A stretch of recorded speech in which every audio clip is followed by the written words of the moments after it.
Hello everyone, and welcome to another video in PC Optimization Tools playlist. We're going to be taking a look at MSI Afterburner today.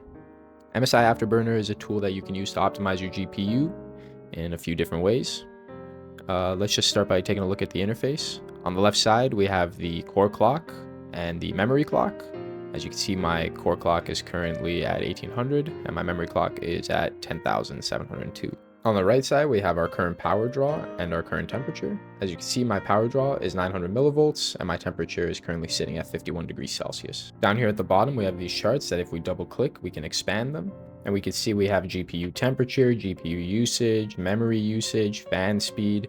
Basically, we have a bunch of different stats here, CPU stats even, that will allow us to monitor our system from within the application itself. Underneath the dial on the right, we have our profiles, which we can save and customize. And basically, when you change the settings in the middle and you save them to each profile, you can then go through and select which profile you want. You can lock the profile. As you can see here, I'm clicking it to select which box I want to save this current profile to.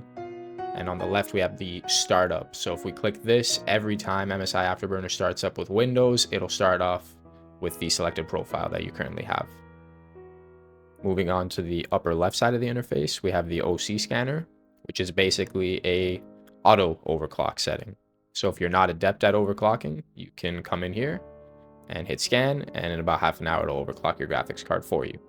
Moving on to the center of the interface, we can see these sliders, which allow you to customize your graphics card settings. The first slider is core voltage, which personally I would leave at 100 as it can bring system instability.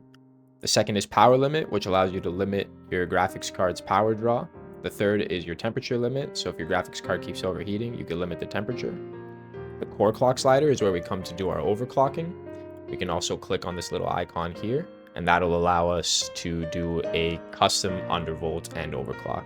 Currently, I have my graphics card locked at about 912 millivolts and at about 1960 megahertz. So it'll never go higher than those two settings. The next slider is memory clock, and that allows you to raise or lower your memory clock speeds. And our final slider is fan speed, which we could set at a static speed, or we could set it to auto or user define, which means that we go into the settings and set a custom fan curve for our graphics card. So if we click this icon, it'll bring up our settings. And on the general page, the two most important things is that you want this to start with Windows and start minimized every single time so that it's running in the background from when you turn on your PC. All the other settings I would leave as default, but if you really want to mess with them, you can hover over the top and it'll give you a little detailed description on what they do.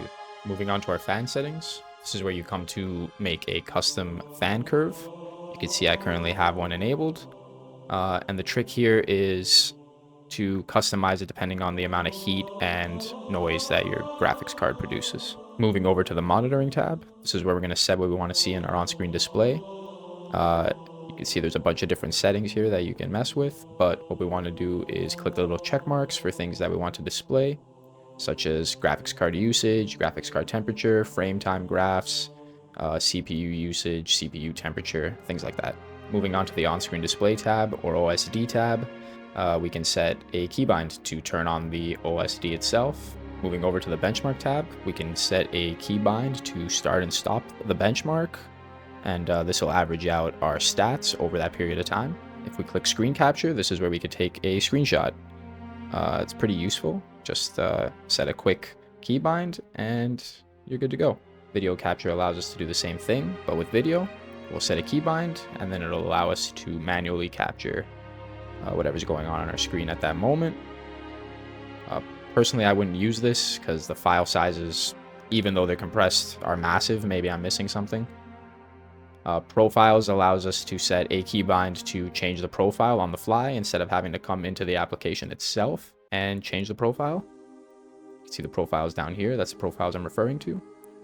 And user interface just allows us to come in and basically change what the interface looks like. There's a bunch of different options here you could pick from. This is the one that I've chosen because I just think it's the cleanest. So if you just built a new gaming PC, I would definitely recommend downloading MSI Afterburner and take some time to learn how to maximize your GPU's performance. So thanks for dropping by and watching this quick little introduction and overview to MSI Afterburner. If you found this video helpful, leave a like. If you found it unhelpful, leave a dislike. I don't mind. Leave some comments down below if you have any questions, and I guess we'll see you in the next one. Peace.